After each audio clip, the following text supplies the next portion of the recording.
everyone, welcome to the channel. This is James, and this is a video about Fear the Walking Dead. It'll be about Season 6, Episode 10, and Daniel Salazar and all the things that happened with him and inside Morgantown, or the damn community.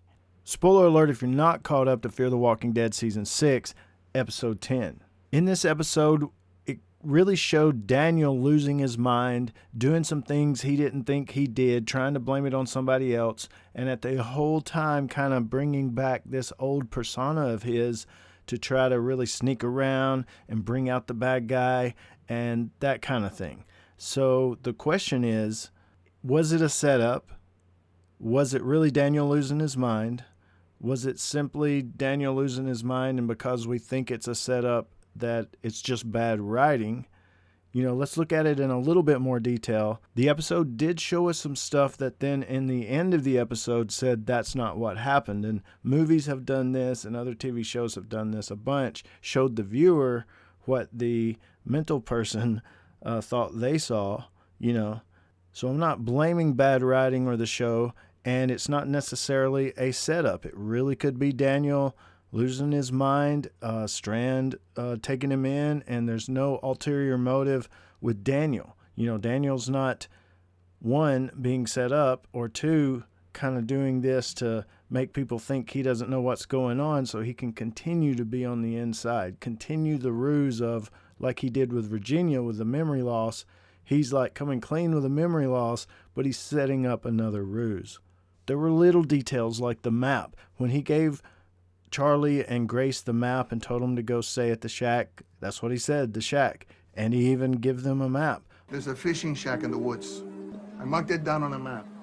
It's in here in the back. But did Charlie backfire somehow, setting up Daniel, saying, no, it's the cavern? Well, Grace would have had to been in on it too. And if anything, though, if Daniel's in on it, I don't think Grace and Charlie are in on some scheme to set up Daniel. I think if Daniel is in on it as well, then Grace is in on it. I think Daniel trusts possibly only Charlie and Grace. I'm not sure why he wouldn't want Morgan in on it, though. So it really doesn't make sense when you try to break it down that Daniel is trying to set all of this up in some kind of scheme. And it also doesn't make sense that it was a setup. But a big question arises, who caused the explosion? Of everybody sitting in the tent at the time of the explosion, the little tent area, the little covered area where at the table where they were having a powwow, Daniel didn't set it off and didn't look like he had some type of a remote trigger, maybe a timer. You have to look at who wasn't there. I mean, Dakota was there, Wes was there, Sherry was there, Strand was there. The lady that came with Strand, she wasn't there. And Raleigh, the guy that came with Sherry, he wasn't there. So those are two big suspicious people if we have to say who did it other than Daniel. Did the explosion even happen? But there's a big question of who set it off. Daniel could have easily took the guns and put the guns in his shed. Of course, all of this stems from someone thinking that there's somebody on the inside, another inside person from the end is the beginning cult.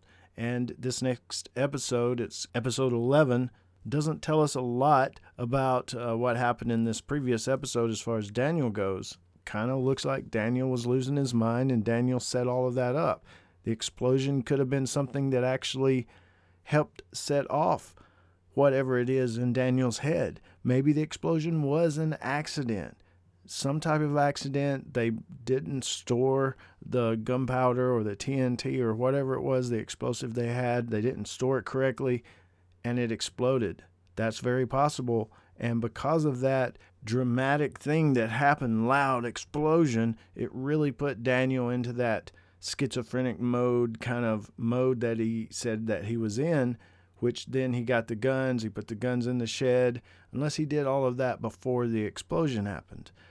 But just want to know your thoughts. Was it a setup? Was it something that Daniel is in on as well? He's doing it. He's setting it all up. Was Daniel himself set up by somebody?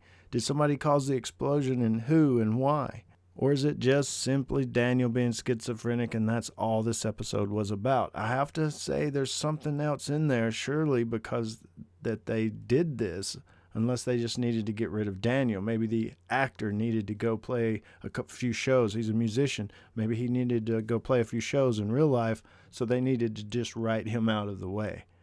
But just think about it. If someone is on the inside of these groups, you have to think, well, what's the idea behind why they would want to kill somebody or get rid of a group or cause any kind of havoc if the ultimate plan is to cause some type of atomic explosion through the submarine or something like that, and that the cult is underground.